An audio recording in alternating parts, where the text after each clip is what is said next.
Welcome, knife-throwing robots, to Geek Salad's Retro Movie Reviews from the Geek Salad Podcast. I'm Andy. And I'm Mike.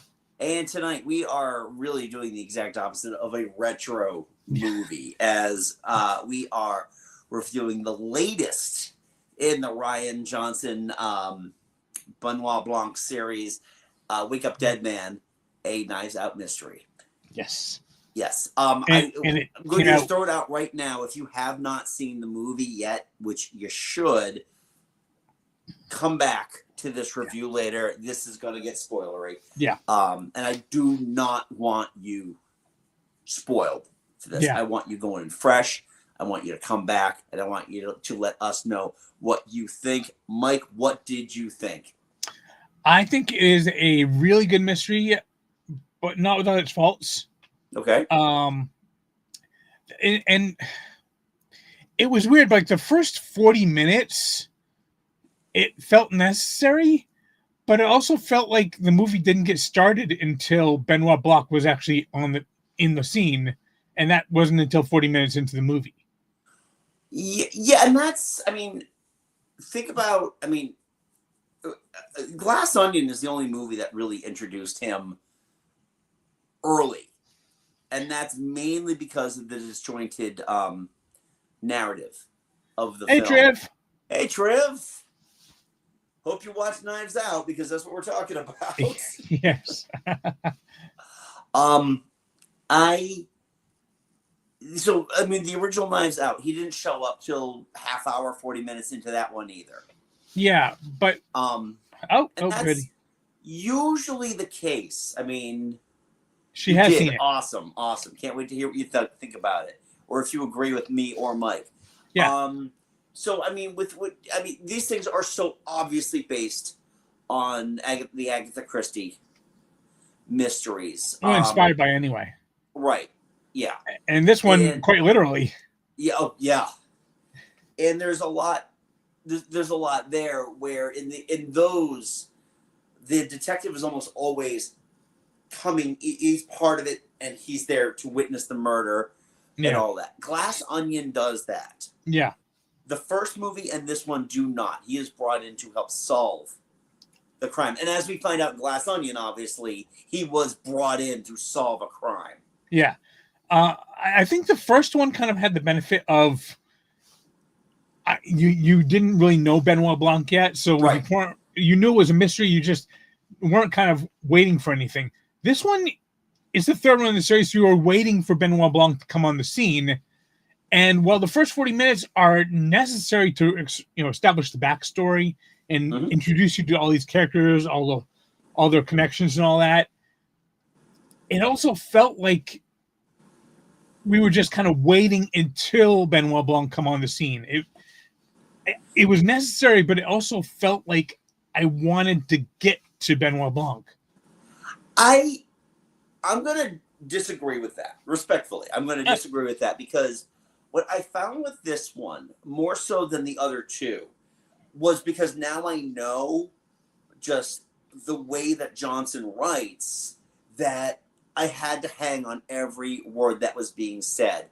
It was about the setup. It was about Judd's letter to Blanc, writing down everything that happened. We needed that. We legitimately needed that exposition. Yeah.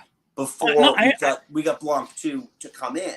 So I appreciated having that, as opposed to it being later on and being retold to him that way.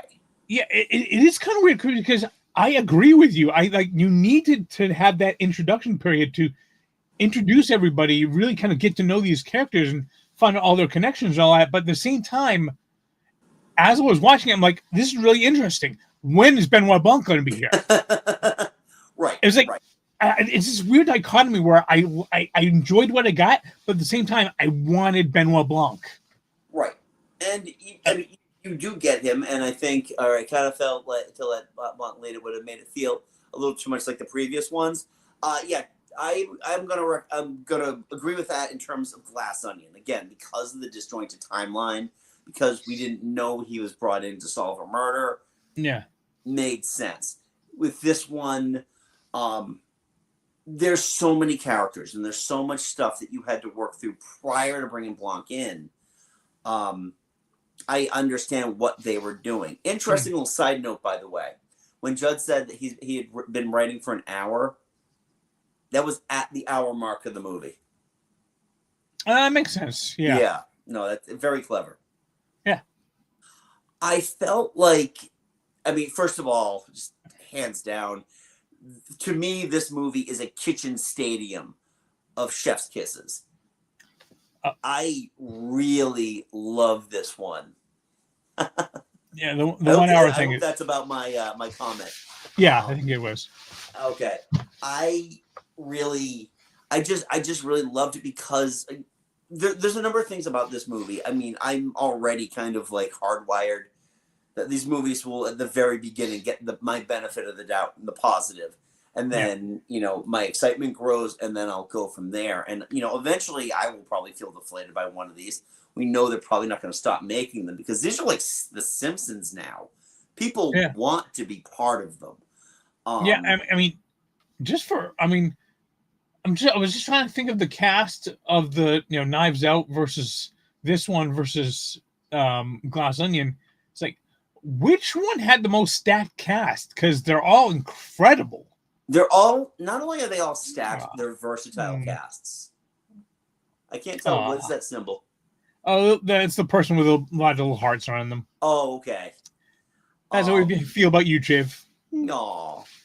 I mean, the thing is that this was a stacked cast. Josh O'Connor is fantastic. Yeah. I really loved him. And God, so many Brits doing American accents in this movie. Yeah, actually, it's kind of weird. After I finished watching this one, I went out to the living room, and there was another movie on, also starring Andrew Scott. Sorry. Oh, Andrew Scott. Yes. Oh, I was expecting him to be a little more devious, but I liked what I got with him, especially because being literate and seeing like the progression of these dudes that write sci-fi. They write what they think is thoughtful sci-fi, and eventually it tips them over the edge, where all of a sudden they are now paranoid and they are mediocre. They don't have good ideas anymore, but it can't possibly be their fault. The fact that he built a moat around his house and is becoming that survivalist. And at the end, oh my God, how many of those guys look like John Goodman's character in The Big Lebowski? Yeah. Seriously, I think there was one dude who actually might have been John Goodman from The Big Lebowski in there. And he got exactly what he was looking for. Yeah. I find it funny, too, that Jeremy Renner exists in this universe, and apparently there is a doctor who also looks exactly like Jeremy Renner. Yes, it was. They did mention something about looking like John Goodman's character from Big Lebowski. It's so much good stuff here. I would also be remiss if I didn't mention Glenn Close. Yes, I really am pulling for her to not only get but win the supporting actress Oscar this year. I mean, a big fan. I'm not a big fan of career awards. I hate it when they're like, well, you've had 8 nominations. Here you go. In fairness, right now the odds are good that she will be nominated because it seems like whenever Glenn Close is up for it, she gets nominated. Yeah, well, I guess we'll see because she missed the Globes. Either Globes. Either Glenn Close or Meryl Streep. What's that? Either Glenn Close or Meryl Streep. Yeah, Glenn Close is the perennial also ran. But there's never been a time when I was rooting for her. This year, I am rooting for her because it was a very nuanced performance. Yeah. It threw up enough red herrings to really throw you off the scent of what was happening with it until you realize they went in a different direction. They almost went in a Murder on the Orient Express style. What's the word I'm looking for here? Conclusion. Yeah. One thing that does still kind of confuse me is I'm never really sure when it was that Wicks is actually killed. All right, Wicks is actually killed when good comparison. Oh, thank you. Wicks is killed by the doctor. He is knocked out. His flask is laced Yeah, with a tranquilizer. yeah, the pentobarbital. Yeah, and then the doctor goes and stabs him, so he's Oh, out okay. and he can't scream. Okay, okay, But what because he wasn't counting on was that Judd. Now, here's the thing too, and this is what I love about the writing of Judd. Judd had every reason to let Wicks and Wicks's legacy die yeah, because of how poorly he treated him and not just where he was taking his flock at this yeah, point. We're talking about a faithless man who is now using the power of religion to lure his flock in. yeah. Um, There's a lot of not so subtle uh, comparisons to modern times in this movie. oh, yeah. Well, that's the beauty too of these movies is that it's you know it's inspired by Agatha Christie, but it's for a modern. It's for the cell phone. Yeah, Um, there's a great, but I was talking to my kids about this because my kids both loved it. mm, Um, we like made time on Sunday and we sat down and we watched it, and it's like this is a movie that takes place in a religious setting, yeah. and we really are looking at three different types of. All right, Glass Onion is such a the only movie besides like those like Zoom horror movies to acknowledge the pandemic. Oh yeah. Yeah, The the fact is that a lesser filmmaker could have gone just with the either you either have faith or you don't, and you're I don't want to call them faithless because that sounds bad, but you're non-believers yeah, like Blanc. yeah, There's not one moment where Blanc is really just like, can't believe you believe this. He is very respectful I mean, to right. Judd and Judd's faith, even though he knows Judd constantly questions Yeah, his belief and his faith and his strength within that faith. Whereas Wicks has lost his faith, but he understands the power of it. yeah, So he can lure people in there. That's why Psy was such a perfect. I mean, it made perfect sense that was his son. yeah, Oh my God, there's that great line when he shows them the video and he's talking about the whole thing and they're threatening. He's like, "Yeah, like father and son, like Star Wars," and he's like, "Yeah, we're the rebels," and I'm like, "That is perfect." yeah, Because I can't tell you how many right wingers think that they are the Rebel Alliance. Besides the fact that Rian Johnson directed one of my favorite Star Wars movies. Yes, I said it. It was really nice to have that in there. It's the biggest. That's the beauty of it too. Trev, what I loved about Psy was the fact that he is a failed politician who ran on so many platforms. He doesn't have a belief or like he doesn't have standing within any of them. yeah, He's just going where the wind blows him. yeah. And And if it blows in a different direction, he's going to go that way, which makes him a perfect politician.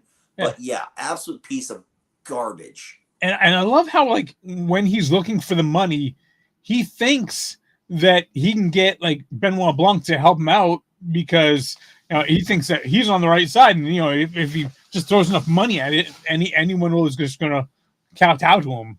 Yeah, exactly. And he mistakes that. What I also love about these movies too is the fact that they always bring up that Blanc is famous. Yeah, Blanc's been on The View. Blanc's been on Oprah.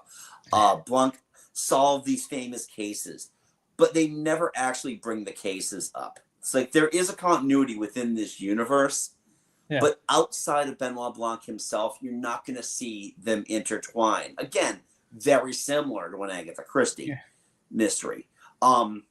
And I also, yeah, go ahead. well, I do love the fact, like going back to what you were saying about his respect for the religion. He had such respect for Martha's conviction that he actually let himself be made the fool Yeah. just so she could actually follow through with her own beliefs. Yes. Yeah. And I mean, he took a hit, but at the same time, he solved the murder. Yeah. It, I wonder. I wonder if it was that, like, when he saw her lips, was when he started piecing everything together. When I was wondering when he actually really kind of figured out what was going on. I think that's when he figured it out. But because they had already been, they kind of already had most of the pieces put together. They Yeah, just didn't know what happened, and he didn't yeah, want to. Again, Blanc is a good man because he wants to make sure that even though he's not a believer, he wants to preserve the beliefs of others. yeah. Um, And yeah, I did love, like, kind of Judd's kind of counterpoint to that, because Judd had this, like, this crisis of faith, and it's like, and then when he saw, like, the smashed Jesus statue, he was like, am I willing to solve this case at the cost of my own religion? mm, Yeah, his road to Damascus moment. yeah, exactly. And so he was like, no, I would rather preserve my own belief and preserve the belief of everyone here and be made the bad guy than ruin their. He was willing to go to jail. Yeah. And it is incredible. It really is great. I gotta say that I love the writing in this. I love how just whip smart the writing is, especially like with very small characters. Like Jeffrey Wright, he shows up for 2 scenes, but he's so amazing in those 2 scenes. I mean, he is definitely I'd pay to watch him read the phone book type of. Oh yeah. No, every single moment Jeffrey Wright is on screen, I'm like, I love Jeffrey Wright. Yeah. Like when he, like, called Cy when Cy's driving away, was like a rich son of a bitch or something like that. Yeah. Like, he is a priest, but he sees it like it is. Yeah. No, and again, that's another thing I really liked about it too, is that there wasn't a lot of the, holier than thou, forgive the expression. Yeah. Stuff with the priests. The priests are human beings. Yeah. I mean, I don't doubt for one bit that everything that Wicks said to Judd was true.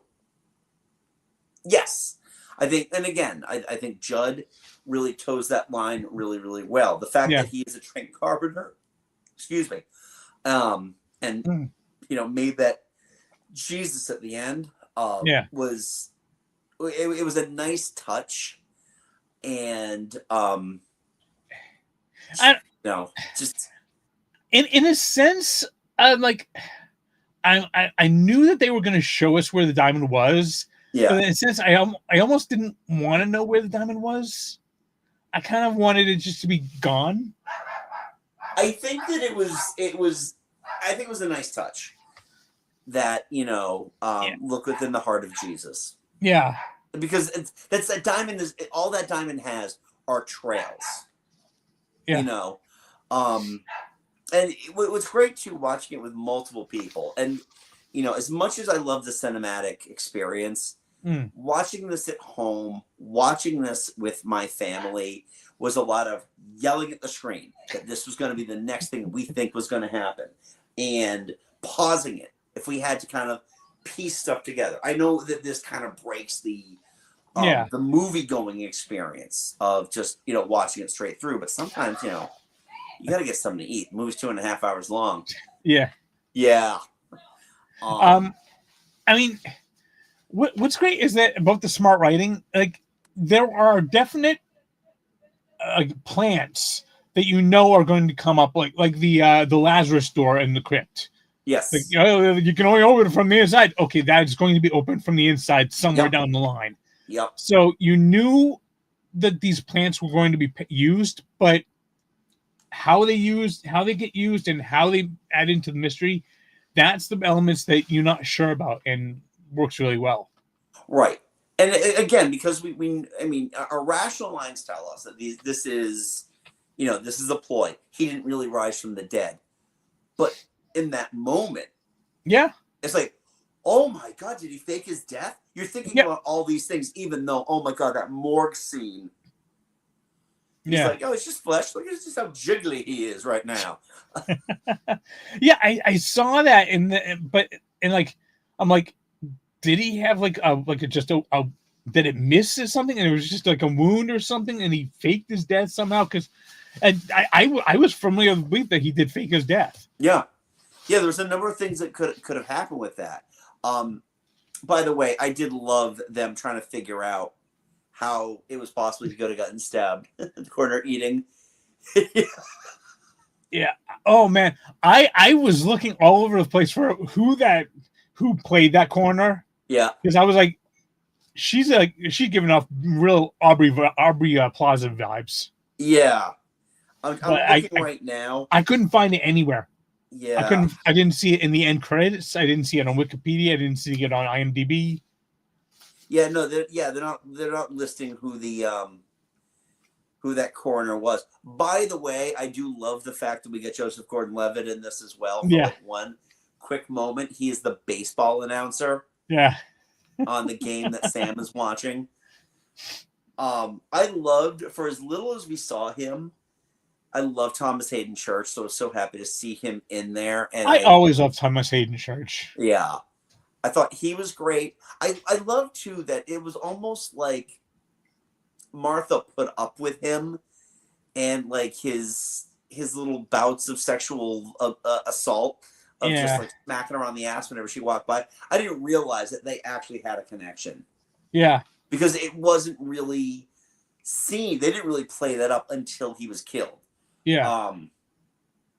And again, that was really nice. Who was it? Trying to remember the actor's name here. Who? Nikolai, the bar owner. Oh, yeah. Regan I can't remember something? the actor's name now, and I'm trying to look it up right now. But he has appeared. He's the other like regular. Noah Segan. Okay. He was in Glass Onion. He was the guy crashing at the place. Yeah. And he was also one of the detectives. He was Trooper Wagner in Knives Out. Yeah. Huh. He's like the regular.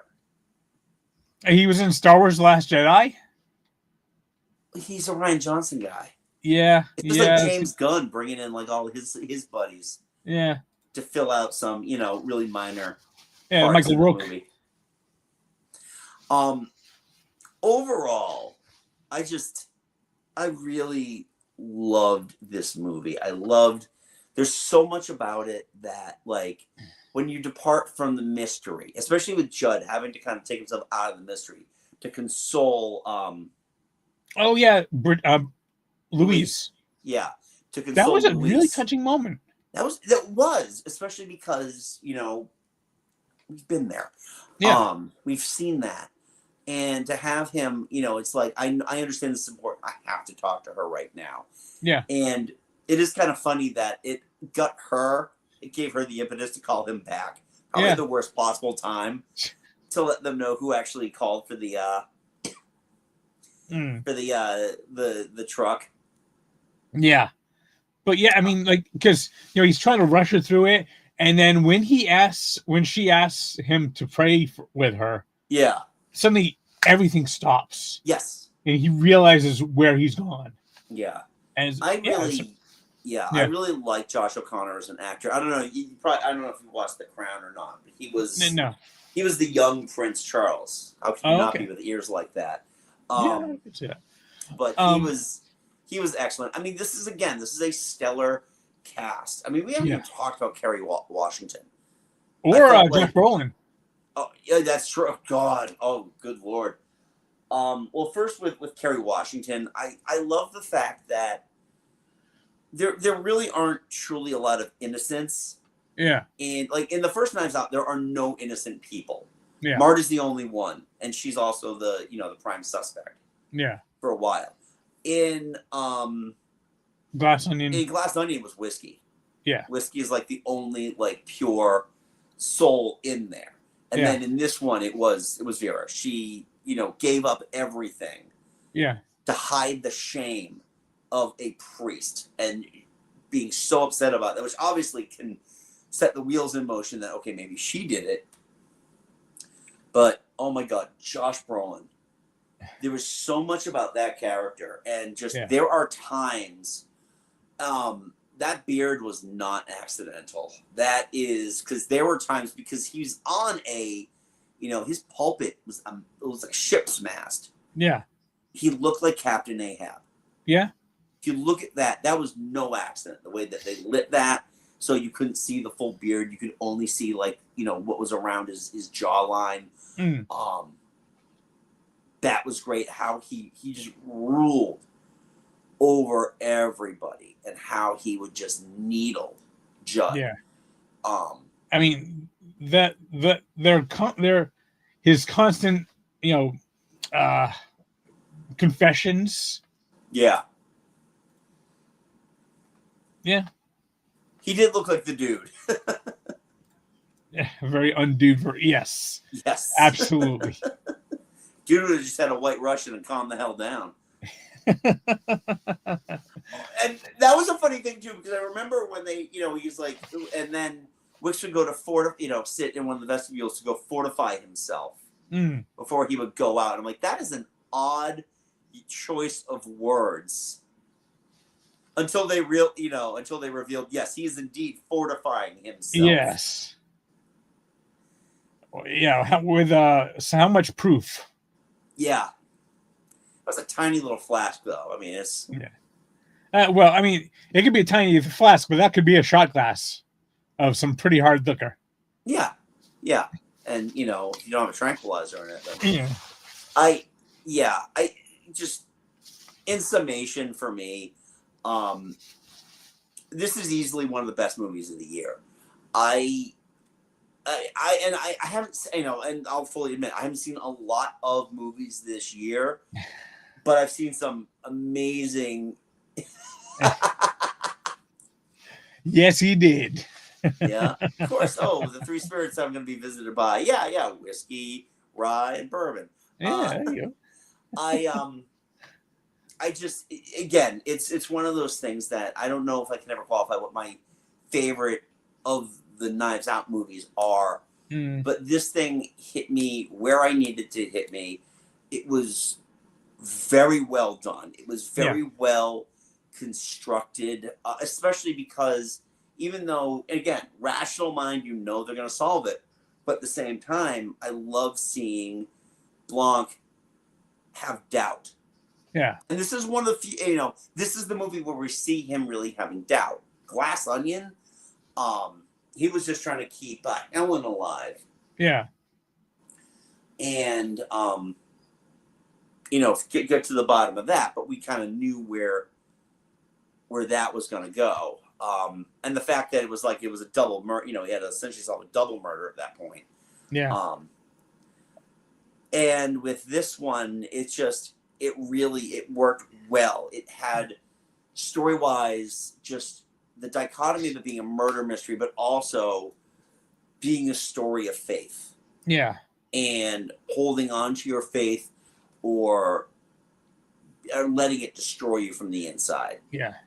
I mean, much like you were saying with that Agatha Christie, he is basically a Hercule Poirot character.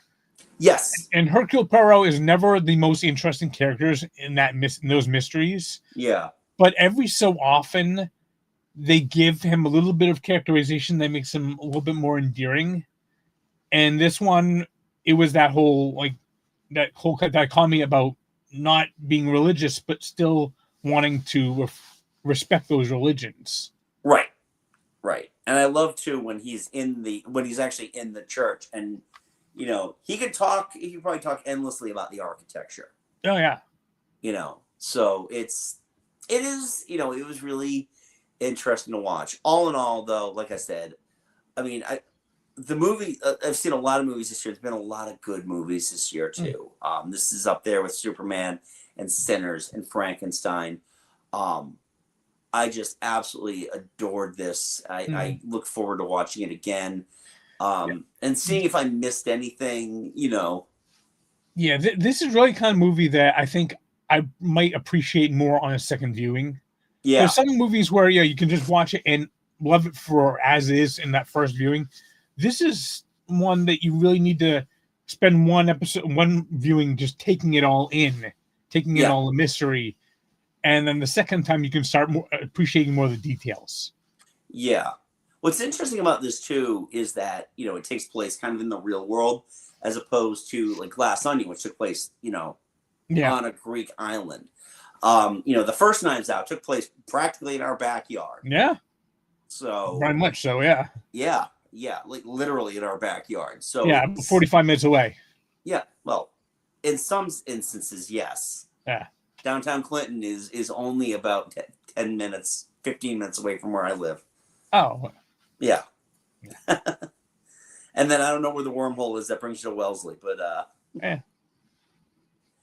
But yeah, no, that's my thoughts on Wake Up Dead Man. I really love this movie. And I'm happy to watch it again in my ancestral home. No, however, Triv, in the first Knives Out, the lab that got bombed out that had the lab results, that was actually a registry of motor vehicles where I failed my first driver's test. So so it was you that blew it up. Yeah. Actually, that RMV was only 3 miles away from Autumn of my first apartment. Oh wow! Yeah, because we used to live in Marlboro. Yeah. So your ancestral town. Yeah, it's my ancestral. No, it's not even my ancestral town. My ancestral town is the next town over. Gosh. Yes, I know. Dun, dun, it was dun. weird. It was weird watching all those things. Like we used to eat the Flat Penny, which is the restaurant where Marta almost threw up because she can't not tell the truth. Yeah. So again, I love this movie. Yeah, I really truly love it. I enjoyed it a lot. Again, the first 40 minutes, I love it, but at the same time, I'm just waiting for Benoit Blanc to finally come in. Oh, I gotcha. And and I think for you, maybe a second viewing you'll benefit more. Yeah. From that second viewing, because now that waiting for Santa is over. You don't have to wait for Santa anymore. Yeah, I mean, Rian Johnson is one of two filmmakers that I will follow to the pits of hell. Him and James Gunn at this point. I mean, I've lost faith in my old guard. Tim Burton doesn't really make great movies anymore. Quentin Tarantino is just Tarantinoing. Yeah. I can still enjoy the stuff I enjoy, but this, I have been for the last 10 years been a huge fan of Rian Johnson, so I'm very happy. And he does solid stuff. I'm very happy he's found this. Yeah. So, and again, I love the fact that Daniel Craig has something to do after Bond that doesn't require the physical strain of being Bond. Yeah, I would say the biggest stretch that he has to do is keeping up that slightly southern accent of his. Yeah, I was talking to my kids about that today actually, because the original idea was that he was going to change accents for every movie. But the thing with that, and I was like, I understand why they didn't do that. Yeah, because like you or me or Triv, we think it'd be hilarious. Most audiences would not understand what the joke was. You know what? I do love the fact that it is a straight mystery, it's a straight drama mystery, but there are some very funny moments in this. Oh, there's a lot of funny stuff in here. Yeah, it's not a comedy, but there is a lot of comedy in there. Yeah, and that's it. Was nice that it was coming from other people. Yeah, as well as Blanc. I love the fact that Blanc is just so like he's seen it all, he's done it all. Yeah, so he can have some fun with it. It was very good, very true. Was it? Best movies are able to balance. Yes. Yes. It was also interesting too seeing Mila Kunis playing a normal person for a change. Yeah. I'm glad that she's still around. Yeah, I like I Mila am Kunis a too. lot. I am too. You know, between that and her whiskey ads, it's Yeah. it's like, yeah. So anyway, that is our take on Wake Up Dead Man, a Knives Out mystery. We want to know, what did you think of it? Have you watched it yet? I hope you did, because we just spoiled the shit out of this thing. Yeah. So please leave what your a polite comment below. Let us know what you thought of the movie. Where does this rank within the 3 Knives Out movies? Also, if you're new to the channel, hi. Don't forget, hit the subscribe, thumbs up, yada yada. You know the deal. It's YouTube. Also, you can follow us on the socials. We are at Geek Salad Podcast on Facebook and at Geek Salad Radio on Blue Sky. Mike and I also host a little podcast called Geek Salad. You can check that out wherever you get your podcast, including here on the YouTube channel. We just recorded our Christmas episode. Yep. Which I'll be editing. Excuse me. I had like a handful of honey roasted peanuts before I came down here. Oh. And I'm like so yeah, party. And actually, speaking of Triv, she does Trivial Theater on YouTube, and I'm not this weekend, but I want to say the 27th. Yeah, 27th. That she's doing the Riff Tracks live. Yes. The Riff Tracks the game. I have agreed to be on that. So. Oh, nice. Yes, so, I've tried to show up whenever I can. I couldn't show up last time because I was in California. But yeah, you were in California. I was at my daughter's play, so it's yes, 6 of one, half dozen of another. Yes, I cannot wait for it. I am looking forward to it as well. It should be a lot of fun. So, yeah. So check out Triv, who's also on YouTube and on Blue Sky. So go check out all of her stuff. Yes. And I think that is about it for us. So until next time, I'm Andy. Mike. Go forth, be nerdful, and we'll talk to you later. Thanks, Triv. Bye-bye. Bye.